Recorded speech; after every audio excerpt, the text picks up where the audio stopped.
Hi hello ನಮಸ್ಕಾರ ಪ್ರಿಯ ವೀಕ್ಷಕರೇ, ಇದು ನಿಮ್ಮ ಬಂಧು ವಿಶ್ವ ಬಂಧು. ನಾನು ನಿಮ್ಮ ಲಕ್ಷ್ಮಣ್ ಕಾಂಬ್ಳೆ. ಬಾಗಲಕೋಟೆ ಜಿಲ್ಲೆಯ ಮುಧೋಳ್ ನಗರದ ಶ್ರೀ ಸಂಗೊಳ್ಳಿ ರಾಯಣ್ಣ ವೃತ್ತದಲ್ಲಿ ದಿವಂಗತ ಶ್ರೀ ರಮೇಶಣ್ಣ ಗಡದಣ್ಣವರವರ ವೇದಿಕೆಯಲ್ಲಿ ಕರ್ನಾಟಕ ರಾಜ್ಯ ರೈತ ಸಂಘ ಹಾಗೂ ಹಸಿರು ಸೇನೆ, ಕರ್ನಾಟಕ ರಾಜ್ಯ ಕಬ್ಬು ಬೆಳೆಗಾರರ ಸಂಘ ಮುಧೋಳ್ ಇವರುಗಳ ಸಂಯುಕ್ತಾಶ್ರಯದಲ್ಲಿ ಅನಿರ್ದಿಷ್ಟಾವಧಿ ರೈತರ ಬೃಹತ್ ಪ್ರತಿಭಟನೆಯಲ್ಲಿ ಮುಖ್ಯಮಂತ್ರಿ ಸಿದ್ದರಾಮಯ್ಯನವರ ಆದೇಶ ಪ್ರತಿಯನ್ನು ಒಪ್ಪುವುದಿಲ್ಲ ಎಂದು ಹೇಳಿ ಆದೇಶದ ಪ್ರತಿಯನ್ನು ಸುಟ್ಟು ಹಾಕುವುದರ ಮುಖಾಂತರ 2025-2026ನೇ ಸಾಲಿನ ಪ್ರಥಮ ಕಂತಿನ ಮುಂಗಡ ಹಣ 3,500 ನಿಗದಿ ಹಾಗೂ 2024-2025ನೇ ಸಾಲಿನ ಎರಡನೇ ಕಂತಿನ ಹಣ ನಿಗದಿಗೋಸ್ಕರ 2018-2019ನೇ ಸಾಲಿನ ₹175 ಬಾಕಿ ವಸೂಲಿ ಮತ್ತು 2021-2022ನೇ ಸಾಲಿನ 62 ಬಾಕಿ ವಸೂಲಿ, 2022-2023ನೇ ಸಾಲಿನ ಕಬ್ಬು ಕಟಾವುದಾರರ ₹114 ಬಾಕಿ ವಸೂಲಿ ಮಾಡುವವರೆಗೆ ಅನಿರ್ದಿಷ್ಟಾವಧಿ ಹೋರಾಟವು ಮುಧೋಳ್ ಸಂಗೊಳ್ಳಿ ರಾಯಣ್ಣ ವೃತ್ತದಲ್ಲಿ ರೈತರ ಬೃಹತ್ ಪ್ರತಿಭಟನೆಯಲ್ಲಿ ಕರ್ನಾಟಕ ರಾಜ್ಯ ರೈತ ಸಂಘದ ಕೂಡಿಹಳ್ಳಿ ಚಂದ್ರಶೇಖರ್ ರಾಜ್ಯಾಧ್ಯಕ್ಷರು ಮತ್ತು ಜಿಲ್ಲಾಧ್ಯಕ್ಷರಾದ ಬಸವಂತಪ್ಪ ಕಾಂಬ್ಳೆ ಮತ್ತು ಯೂಟ್ಯೂಬರ್ ಬಿಡಿ ನಾಗಪ್ಪ ಖ್ಯಾತಿಯ ನಾಗರಾಜ್ ನಿಲುಗಲ್ ಅವರು ಹಾಗೂ ಇನ್ನೂ ಹಲವಾರು ರೈತ ಮುಖಂಡರು ಉಪಸ್ಥಿತರಿದ್ದರು. ಪೊಲೀಸ್ ಇಲಾಖೆಯ ಎಲ್ಲ ಅಧಿಕಾರಿಗಳು ಮತ್ತು ಸಿಬ್ಬಂದಿಯೂ ಅತಿ ಬಿಗಿ ಬಂದೋಬಸ್ತಿನಲ್ಲಿ ಕಾರ್ಯನಿರ್ವಹಿಸುತ್ತಾ ಇದ್ದರು. ವರದಿ ಲಕ್ಷ್ಮಣ್ ಕಾಂಬ್ಳೆ, ವಿಶ್ವಬಂಧು ಟಿವಿ, ಮುಧೋಳ್. ಈ ವೇದಿಕೆಯನ್ನ ಶಿಸ್ತನ್ನ ಕಾಪಾಡಬೇಕಾಗತ್ತೆ. ಈ ಕಬ್ಬಿನ ಹೋರಾಟದ ಬಗ್ಗೆ ಮಾತಾಡ್ತಾರೋ ದಯಮಾಡಿ ಎಲ್ಲರೂ ಕುಂಡ್ರಬೇಕಾಗಿ ವಿನಂತಿ.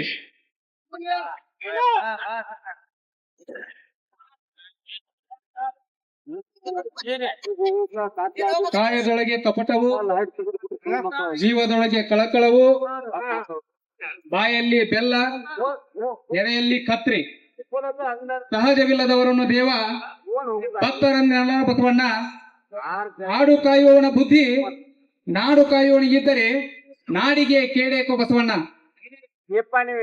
ರೈತ ದೇಶದ ಬೆನ್ನೆಲುಬು. ರೈತ ನಮ್ಮ ಲಿವರು, ನಮ್ಮ ಕಿಡ್ನಿ ಅಂತ ಅವಶ್ಯಕತೆ ಇದ್ದಾಗ ಅಷ್ಟೇ ಹೇಳುವುದಲ್ಲ, ರೈತ ಕಷ್ಟದಾಗಿದ್ದಾಗ ಅವಂಗ ಕೈ ಜೋಡಿಸಬೇಕಾಗಿದ್ದು ನಮ್ಮ ನಿಮ್ಮೆಲ್ಲರ ಕರ್ತವ್ಯ. ಒಬ್ಬ ರೈತಾಪಿ ಕುಟುಂಬದಿಂದ ಒಬ್ಬ ರೈತರ ಮಗನಾಗಿ ಈ ನಿಮ್ಮ ಹೋರಾಟಕ್ಕ ನಾನು ಕೈ ಜೋಡಿಸ್ತೀನಿ. ನಂದು ಅಳಿಲು ಸೇವೆ ಇರ್ತಂತ ಹೇಳಕ್ ಇಷ್ಟಪಡ್ತೀನಿ. ಏನೊಂದು ಬೆಂಬಲ ಬೆಲೆ 3,500 ಕುರಿತು ಏನು ಹೋರಾಟ ಮಾಡಕತ್ತಾರ, ಅದಕ್ಕಿಂತ 10 ರೂಪಾಯಿ ಕಡಿಮೆ ಆದರೂ ಈ ಹೋರಾಟ ಹಿಂದೆ ಬರಂಗಿಲ್ಲ. ದಿನದಿಂದ ದಿನಕ್ಕ ರೈತರ ತಾಳ್ಮೆ ಕೆಡುಕಿನ ಮುಂಚೆ ಸರ್ಕಾರದವರು, ಜಿಲ್ಲಾಡಳಿತದವರು, ಕಾರ್ಖಾನೆಯವರು ತ್ವರಿತವಾಗಿ ಎಚ್ಚೆತ್ತುಕೊಳ್ಳಲು ಈ ಮೂಲಕ ಹೇಳ್ಕೊಳ್ತೀನಿ. ಯಾಕಂದ್ರ ಒಂದು ಮಟ್ಟ ಮೀರಿ ಒಂದು ಹಂತ ದಾಟಿ ರೈತರು ಇನ್ನೂ ತನಕ ಕಳೆದ 8 ದಿನಗಳ ಆರೋಗ್ಯ ನಾನು ನೋಡಾತೀನಿ. ಅವರಿಗೆ ಸರಿಯಾದ ಪ್ರತಿಕ್ರಿಯೆ ಸಿಗ್ತಾ ಇರುವುದು ಬಹಳ ಒಂದು ನೋವಿನ ಸಂಗತಿ. ಯಾಕಂದ್ರೆ ಇದರಲ್ಲಿ ನಾವು ಮಾತಾಡ್ಕೊಂಡಿದ್ದೆ ನಾನು ದೊಡ್ಡತನ ಅಲ್ಲ, ನಾನು ರೈತರ ಅನ್ನ ತಿಂದು ಋಣ ಐತಿ, ಇದು ನನ್ನ ಜವಾಬ್ದಾರಿ ಅಂತ ಹೇಳಿ ಬಂದೀನಿ. ಈ ಹೋರಾಟಕ್ಕ ಜಯ ಸಿಗ್ಲಿ, ನಿಮ್ಮ ಜೊತೆ ನಾನು ಇರ್ತೀನಿ. ರೈತರ ಹೋರಾಟಕ್ಕೆ ಜಯವಾಗಲಿ. ಜೈ ಹಿಂದ್, ಜೈ ಕರ್ನಾಟಕ ಮಾತೆ, ಜೈ ಜವಾನ್, ಜೈ ಕಿಸಾನ್. ಯಾರಿಗೆ ತಂದು ಬಿಟ್ರೆ ಅರ್ಧ ಅವ್ರ ಸ್ವಂತ ಮುರಿದೋಗ್ಬಿಡುತ್ತೆ. ಯಾಕೆಂದ್ರೆ ಕ್ಯಾಬಿನೆಟ್ ಕೇಳಿದ್ರೆ ಕ್ಯಾಬಿನೆಟ್ ಒಳಗಡೆ ಅವರೇ 4-5 ಜನ ಸಕ್ಕರೆ ಕಾರ್ಖಾನೆಯವ್ರು ಕುಂತಿರ್ತಾರೆ. ಏನ್ ತೀರ್ಮಾನ ಮಾಡ್ತಾರೆ? ನಿಮ್ ಪರ ಮಾತಾಡ್ತಾರ. ವ್ಯಾಪಾರಂ ದ್ರೋಹ ಚಿಂತಿತಮ್ಮ. ವ್ಯಾಪಾರದಲ್ಲೇ ಮೋಸ ಇದೆ. ಈ ವ್ಯಾಪಾರ ಮಾಡೋನ್ನ ನಾವು ಶಾಸನ ಸಭೆಯಲ್ಲಿ ನಮ್ಮ ಪರ ಕಾನೂನು ಮಾಡುವಂತ ಕಳಿಸಿದ್ರೆ ಮಾಡಕ್ಕಾಗುತ್ತೇನ್ರಿ? ಮಾಡಕ್ಕಾಗುತ್ತ? ಅವ್ರಿಗೇನ್ ಲಾಭ ಆಗ್ಬೇಕು ಅದನ್ನ ಮಾಡ್ತಾರೆ. ಇದ್ರಲ್ಲಿ ನೋಡಿ ಅವ್ರಿಗೆ ಅವ್ರಿಗೆ ಕಾಂಗ್ರೆಸ್, ಬಿಜೆಪಿ, JDS ಅಂತ ಏನಿಲ್ಲ. ಕಬ್ಬಿನ ವಿಷಯ, ರೈತರ ವಿಷಯ ಬಂದ್ರೆ ಅವ್ರು ಎಲ್ಲಾರು ಒಂದೇ. ಆದ್ರೆ ನಮ್ಮಲ್ಲಿ ರೈತರು ಇನ್ನೂ ಕೂಡ ನಿರಾಣಿ ಅವ್ರಿಗೆ ಎಲ್ಲಿ ಬೇಜಾರಾಗುತ್ತೋ ನಾನು ಇಲ್ಲಿ ಹೋದ್ರೆ ಅಂತ ಹೇಳಿ ದೂರ ನಿಂತು ನೋಡೋರು ಇರ್ತಾರೆ. ಆಮೇಲೆ ಇಲ್ಲಿ ಯಾರು ಮಂತ್ರಿ ತಿಮ್ಮಾಪುರ ಎಲ್ಲಿ ಬೇಜಾರ ಮಾಡ್ಕೊಂಡ್ಬಿಡ್ತಾನೋ ನಾನು ರೈತರ ಸಭೆಗೆ ಹೋದ್ರೆ ಅಂತ ಹೇಳಿ ಅಲ್ಲೆಲ್ಲೋ ನಿಂತ್ ನೋಡೋರು ಇರ್ತಾರೆ ನಮ್ಮವ್ರು. ಇದು ಬ್ಯಾಡ್ರಿ. ನನ್ನ ವಿಷಯ ಬಂದ್ರೆ, ರೈತನ ಬದುಕಿನ ವಿಷಯ ಬಂದ್ರೆ ಎಲ್ಲ ರಾಜಕೀಯನ ಒದ್ದ ಆಚೆಗೆ ತಳ್ಳಿ ನಮ್ಮ ಬದುಕು, ನಮ್ಮ ಹೋರಾಟ, ನಮ್ಮ ಉಳುವು, ನಮಗೆ ನ್ಯಾಯ ಬೇಕು, ಅದ್ರ ಪರ ನಿಂತ್ಕೋಬೇಕೇ ಹೊರತು ರಾಜಕೀಯ ಬರಬಾರ್ದು. ಈ ಮನಸ್ಥಿತಿ ರೈತರಿಗೆ ಎಲ್ಲ ರಾಜಕೀಯ ಪಕ್ಷಗಳನ್ನ ತಿರಸ್ಕಾರ ಮಾಡಿ ನನ್ನ ಬದುಕಿಗೆ ಅನ್ಯಾಯ ಆದ್ರೆ ನಾನು ಮಾತ್ರ ಸಹಿಸೋದಿಲ್ಲ, ನಾನು ನ್ಯಾಯದ ಪರನೇ ನಿಲ್ತೀನಿ ಅನ್ನುವಂತ ಎದೆಗಾರಿಕೆ ರೈತರಿಗೆ, ರೈತರು ಮಕ್ಕಳಿಗೆ ಬರ್ಬೇಕ್ರಿ. ಅದು ಬಂದಾಗ ಮಾತ್ರ ನ್ಯಾಯಯುತವಾದ ಬೆಲೆ ನೀವು ಹೋರಾಟ ಮಾಡದೆ ಇದ್ರು ಇಲ್ಲಿಗೆ ಬರ್ತದೆ. ರಮೇಶ್ ಗಡದಣ್ಣ ಇದ್ರೆ ಅವನು ಈ ಭಾಗದಲ್ಲಿ ಎಲ್ಲ ಯಾವುದೇ ಕ್ಷೇತ್ರ ಆಗಿದ್ರು ಆತನ್ನ ನಿಲ್ಲಿಸಿ ವಿಧಾನಸಭೆಗೆ ಕಳಿಸುವಂತ ಕೆಲಸ ನಾವು ಮಾಡೇ ಮಾಡ್ತಾ ಇದ್ವಿ. ಆತ ಗೆದ್ದೇ ಗೆಲ್ತಾ ಇದ್ದ. ನಿಮ್ಮ ಹೋರಾಟ, ನೀವು ಬೀದಿ ಬಂದು ಕೂತ್ಕೊಳ್ಳೋ ಕೆಲಸನೇ ತಕ್ಕೊಳ್ಳೋದು.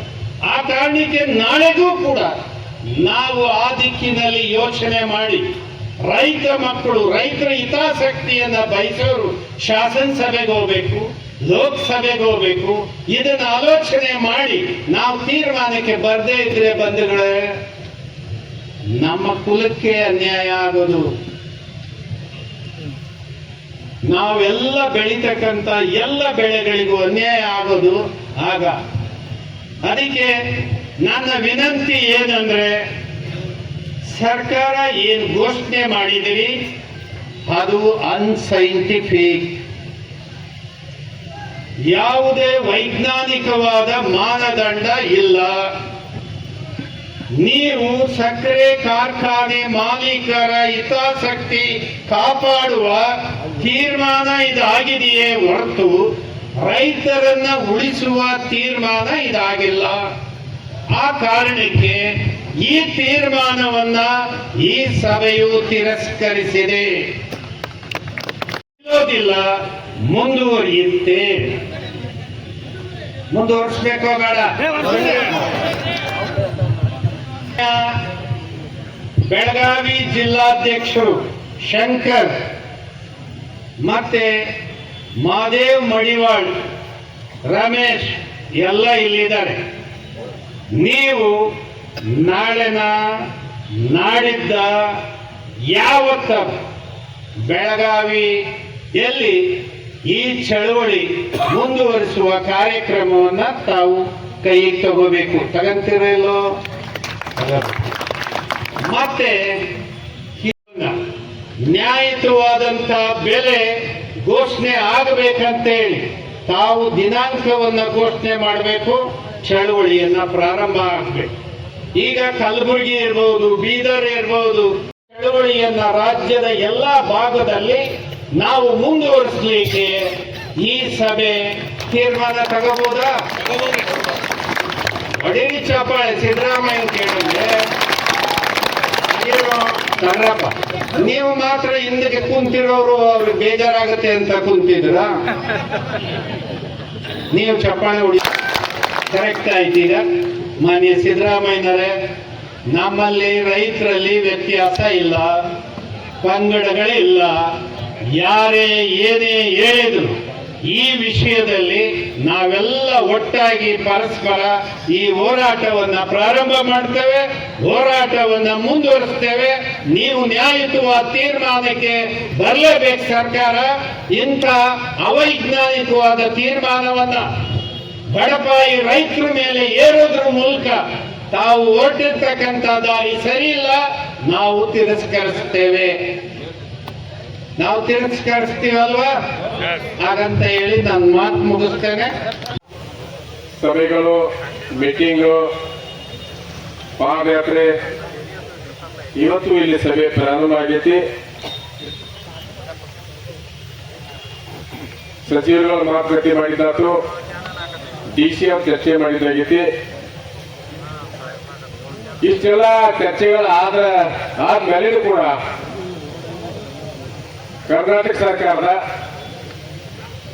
ಏನು ಮುಖ್ಯಮಂತ್ರಿಗಳು ಈ ರಾಜ್ಯದ ಕಬ್ಬು ಬೆಳೆಗಾರರಿಗೆ ಕೊಟ್ಟಂತ ಒಂದು ಸಂದೇಶ ಇಡೀ ರಾಜ್ಯದ ಕಬ್ಬು ಬೆಳೆಗಾರರನ್ನ ಕನ್ಫ್ಯೂಸ್ ಮಾಡಿ ಅವರಿಗೆ ಬದುಕಿಗೆ ಒಂದು ಕೊಡ್ಲಿ ಮಾಡ್ತಾ ಹಾಕಿರ್ತಕ್ಕಂಥ ಇವತ್ತು ಕಾಂಗ್ರೆಸ್ ಸರ್ಕಾರದ ಮುಖ್ಯಮಂತ್ರಿ ಸಿದ್ದರಾಮಯ್ಯ ಅವರು ಸ್ಪೀಡ್ ಇರ್ತದೆ ಎಕ್ಸ್ಕೇಟ್ ಮಾಡಿರಲ್ಲ ಹಾಗೆಲ್ಲ ಮೂರನೆಲ್ಲ ಈ ನಮ್ಮ ರಾಜ್ಯಾಧ್ಯಕ್ಷರು ಇದ್ರೆ ಹಾಗೆಲ್ಲ ಅದನ್ನ ಭಾರಿ ಅನಾಹುತ ಮಾಡಿದಂತವ್ರು ಸಿದ್ದರಾಮಯ್ಯ ಇವತ್ತಿನ ಮುಖ್ಯಮಂತ್ರಿ ಸಿದ್ದರಾಮಯ್ಯ ಅವರೇ ಇವರೆಲ್ಲ ಹೇಳಿದ್ರೆ ಬಹಳಷ್ಟು ವಿಷಯವಾಗಿ ಕಮ್ಮಿ ರೇಟ್ ಕೊಡ್ತಕ್ಕಂಥದ್ದು 6 ತಿಂಗಳು 3 ತಿಂಗಳಿಗೆ ಕೊಡೋದು ಅವ್ರ ಇಚ್ಛಾ ಬಂದಾಗ ರೇಟ್ ಕೊಡೋದು ಅದರಲ್ಲಿ ಅರ್ಧ ಮಾಡಿ ಕೊಡುವಂಥದ್ದು ಈ ನಾಡಿನೊಳಗೆ ನಡೆದತಿ.